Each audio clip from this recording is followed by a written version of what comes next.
I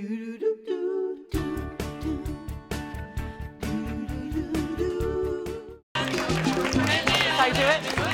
She's a master chef finalist who is known for creating flavor-packed Venezuelan dishes and her lovely dancing skills. Today she's showing us how to spice up our summer parties with the popular finger food chicken empanadas. Empanadas, is that right? Please welcome back. Empanadas. Back to our kitchen, Chef Alejandra Schrader. Welcome, Chef Alejandra. Thank you so much. By the way, I told you how much I love listening to you speak. This is how much. Everybody is showing. Yeah, we just want to come. I love it. We'll try her food, but we just want to hear her talk. I don't know what I'm thinking then. I've been trying to get rid of my accent. No. Okay, no more lessons then. It makes your food taste that much more delicious. Why are empanadas so special to you? Well, empanadas are a huge Venezuelan staple, and I grew up in Venezuela. I was born in Chicago, but I grew up in Venezuela most of my life. So I probably ate an empanada every day of my life because these are very easy to make. And at home, my mama will make them every day, and she'll give me a little napkin, and there I'm off to school with my empanada in the hand. Aww. So they're very special. So did she teach you then to do this? Oh, yes. Oh, yes. I don't know if you know this about me, but coming from Master Chef, I'm an amateur chef or cook. Like, I never went to culinary school. So my mama was my teacher. So I learned all my good stuff from my mom and my grandma. Oh, no, oh, this is how we made the recipes. Like, no switching, no swapping. Yeah. And I love swapping. And I love breaking the rules, so it was perfect. But like so many of us, we learned how to cook from our moms. Yes. So how do we make the empanadas? So the empanadas we're gonna make today with chicken. Okay. And I wanna tell you something about this because the empanadas can be filled with a lot of different things, but in this case, we have a chicken shredded that we spiced up with amazing good stuff, right? I have my own line of spices, and in this case, I use my sazon, my signature sazon, which is a blend of paprika, cumin, turmeric. So if at home you don't have this, you can use paprika, a little cumin, and a little turmeric, and it will do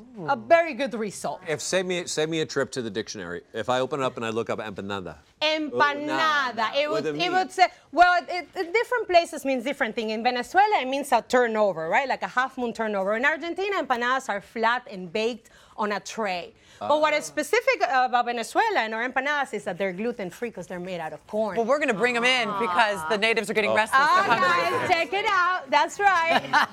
Is there enough for everyone? Is enough? Oh, yes. Oh, yes. We take care of everyone here. All right, Alejandra. What do we do here? Okay, so to make the empanadas, we're going to grab some of our masa, which I'm flattening on. In this case, I'm using just a Ziploc bag, like a regular Ziploc bag that I cut out with a pair of scissors, and I'm flattening my arepa dough here.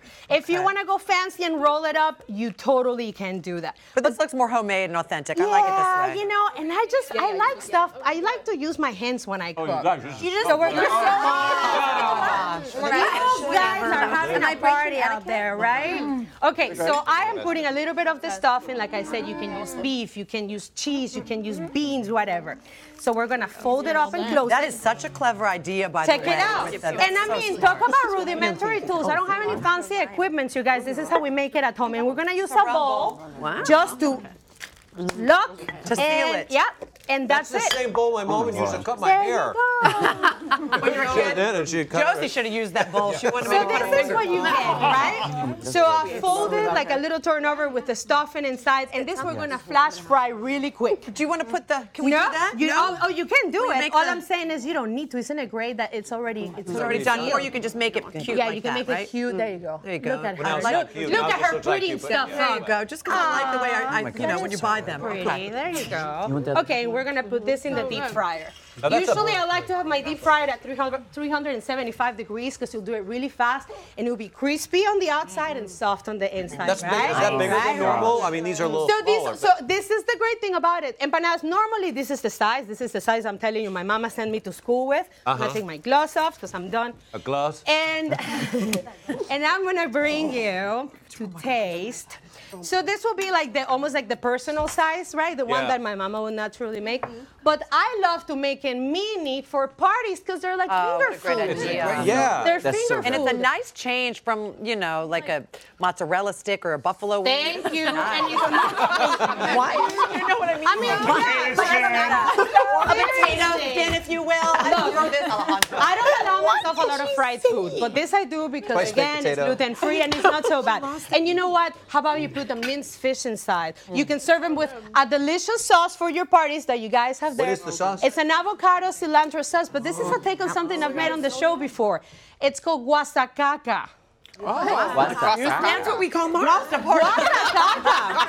So guasacaca is the Venezuelan traditional like salsa, I guess, like a guacamole, but a little thinner. So this is a take on that. It's just avocado, cilantro, jalapeno, lime juice, delicious stuff, all good for us, and it's great for dipping. Where do we get the Harina Pan? Yeah. Okay, so in Los Angeles, I mean, we have Latino markets in every other corner. So any Latino market that you go to, you're gonna find. Just make sure that it says for arepas. Make sure that you don't get the Masa Harina for tacos, for the tortillas, for the Mexican tortillas, because they're different. That Masa Harina is a little finer, a little denser, and it just won't give you the same result. So Harina and tell Pan. me that this result isn't amazing, right?